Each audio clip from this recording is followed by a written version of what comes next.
तर RBI असिस्टंटची notification release झालेली आहे. त्यामध्ये काय काय व्हॅकन्सी असणार आहे, तुम्ही कसं कसं प्रिपेअर करायचं आहे आणि बाकीचं सिलेबस वगैरे कवर करून नेक्स्ट स्ट्रॅटेजी तुमची काय असायला हवी आहे ते आपण आज ह्या व्हिडिओमध्ये डिस्कस करणार आहे. तर शेवटपर्यंत नक्की बघा. तर आता सगळ्यात पहिलं बघू आपण याच्यामध्ये व्हॅकन्सी किती आहेत. तर टोटल व्हॅकन्सीज आहेत 650 650. त्यामध्ये जनरलचे जे व्हॅकन्सी आहेत त्या 346. म्हणजे आपण जवळपास पकडलं तर निम्म्यापेक्षा जास्ती व्हॅकन्सी किंवा निम्म्या जनरल कॅटेगरीच्या, त्यामुळे आपल्यासाठी सगळ्यात जास्ती चान्स आहे. एवढं होतं की कट ऑफ स्कोअर हाय करावा लागतो, पण ठीक आहे, तेवढी जर प्रॅक्टिस झालेली असेल तर आपण करू शकतो. आणि आधीच असा विचार नाही करायचा की कट ऑफ आहे त्यामुळे मी हा फॉर्म फिलअप करायला पाहिजे की नाही. जर तुमचा स्कोअर 50-60च्या रेंजमध्ये जर येत असेल 100पैकी 50-60मध्ये, तरी पण नक्की तुम्ही हा फॉर्म फिल करायचा आहे आणि प्रॅक्टिस द्यायला सुरुवात करायची आणि तुमचा अभ्यास पण कंटिन्यू करत राहायचा आहे. आणि आज आता बाकीचे जे पॉईंट आहेत ते आपण बघू. तर जनरल कॅटेगरी आणि बाकीच्या कॅटेगरीचे सगळे कट ऑफ पण 90+च आहेत, 90-95+.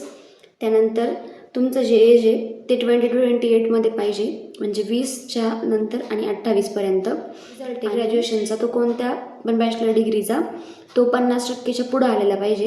48-49 असं पण चालणार नाही, 50च्या पुढंच तो लागणार आहे. आणि 1 फेब्रुवारी आता 2026 जी डेट आहे त्या अगोदर तुमचा बॅचलरचा रिझल्ट आलेला पाहिजे. फायनल इयरला जरी तुम्ही असाल तरी तुमचा रिझल्ट 1 फेब्रुवारीच्या अगोदर आलेला पाहिजे, तरच तुम्ही हा फॉर्म फिल करू शकता. त्यानंतर आपण बघू की एक्झाम कधी होणार आहे. एक्झाम होणार आहे 11 एप्रिल, म्हणजे जवळपास आता भरपूर वेळ आहे. आपण मेन्स आणि प्री दोन्ही पण प्रिपेअर करू शकतो आहे. 11 एप्रिलला त्याची प्रीची एक्झाम होणार आहे. आणि प्रीचं काय काय कसे सब्जेक्ट डिस्ट्रीब्युशन आहे हे मी सगळं तुम्हाला इथं टाकते. तसं सेमच आहे, बाकी काही डिफरंट नाही आहे. 30 मार्क इंग्लिश, 35 क्वांट रिजनिंग, असे 100 मार्क 1 तासाची वेळ. आणि मेन्सचं पण सगळे 40 क्वेश्चन, 40 मार्क असंच आहे. ते पण मी तुम्हाला स्क्रीनवर टाकते आणि डिटेल नोटिफिकेशन पण तुम्ही चेक करू शकता. पण जवळपास सगळे पॉईंट तर मी सांगितलेलेच आहे. आणि सगळ्यात महत्त्वाचं मेन्स नंतर LPT पण क्लिअर करावी लागणार आहे. त्यामुळे ज्या स्टेटमधून तुम्ही अप्लाय करणार आहे त्या स्टेटची लोकल लँग्वेज तुम्हाला आली पाहिजे.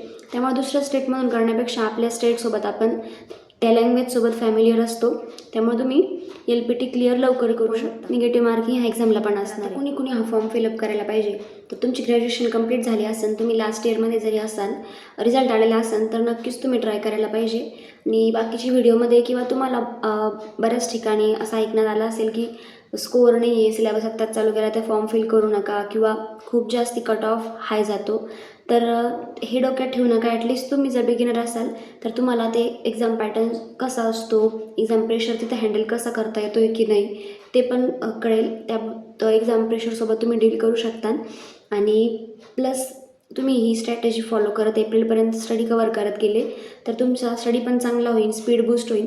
आणि तुम्ही जर हे टार्गेट ठेवलं की SBI IBPS क्लर्क आल्यावर बघू, तर तोपर्यंत तुम्ही थोडे निवांत किंवा असं प्रेशर घेणार नाही. तर प्रेशर हा प्रिव्हिलेज असतो, मग तुम्ही प्रॅक्टिस पण व्यवस्थित करता आणि त्यामुळे हा फॉर्म तुम्ही भरायला पाहिजे. जरी 50-60च्या आसपास तुमचे मार्क येत असतील तरी ट्राय करा की ह्या फेब्रुवारी एंडपर्यंत ॲरिथमॅटिक, पझल आणि इंग्लिशचे पण पॅराजंबल वगैरे जे सगळे क्लोज टेस्ट वगैरे टॉपिक आहेत त्यामध्ये स्पीड ही तुम्ही सेक्शनल क्विज आणि छोटे छोटे क्विज येतात किंवा मॉक येतात, त्या सेक्शनल टेस्ट देऊन बिल्डअप करा.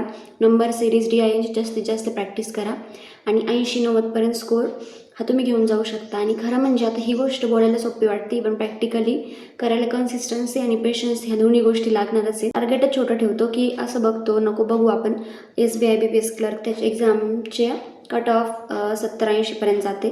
पण जर तुम्ही प्रिपेअर केलं वर्स्टसाठी तर एक्झाम कशी येऊ दे तरी काहीच वाटणार नाही. तुमची आत्ताच चांगली प्रॅक्टिस झालेली असेल तर SBI IBPS क्लर्कला तुमची हेल्प त्यामध्ये होणारच आहे. पण त्यामुळं मग तुमची प्रॅक्टिस ती व्यवस्थित सगळं लागणार आहे. आणि डिटेल स्ट्रॅटेजी व्हिडिओ कशी काय करायची आहे, कशी टॉपिक बिल्डअप करायची आहे, प्रॅक्टिस कशी करायची आहे, मॉक टेस्ट वगैरे, ती एक व्हिडिओ मी सेपरेट बनवेल. आणि बाकीच्या ज्या मी स्ट्रॅटेजी व्हिडिओ अपलोड केल्या त्या पण तुम्ही बघू शकता, त्यामध्ये बरेच पॉईंट कवर झालेलेच आहेत. आणि बाकी तर काही डाऊट तुमचे नसतीलच.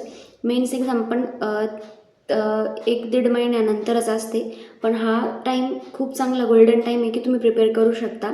80-90पर्यंत मार्क पण नेऊ शकता ज्यांचे 50-60 येत असतील. आणि ज्या अशा आहेत की ज्यांनी अजून सिलेबस पण कवर केलेला नाही आहे तर मग ठीक आहे, त्यांनी आत्ताच हा फॉर्म फिल करू नका, त्यांनी सिलेबस वगैरे कवर करा. मी बोलते त्यांच्यासाठी की ज्यांचे मार्क 50-60च्या रेंजमध्ये येतात, ते 70-80मध्ये येतात, ते 90पर्यंत प्रॅक्टिस करून नेऊ शकताय.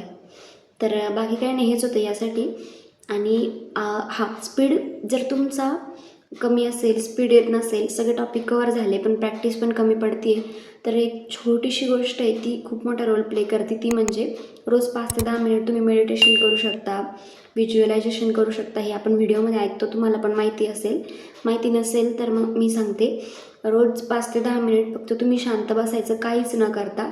जो विचार डोक्यामध्ये येतोय त्याला अवॉइड करायचा प्रयत्न करायचा नाही किंवा टाळायचं नाही, येऊ द्यायचा. फक्त शांत बसायचं. जेवढं तुमचं माइंड कंट्रोल तुमच्या हातामध्ये असणार आहे, जेवढं तुमचं माइंड तुम्हाला शांत ठेवता येणार आहे, तेवढी तुमची अभ्यासामधली जी स्पीड आहे ती प्रॅक्टिसने बिल्डअप होत जाईल.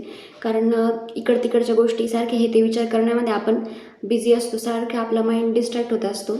तर मग थोड्याशा 5-10 मिनिटच्या मेडिटेशननी पण तुम्ही ही प्रॅक्टिस चांगली करू शकता आणि मॉकमध्ये तुमचे नंबर पण तुम्हाला चांगले झालेले नक्की अनुभवायला मिळतील.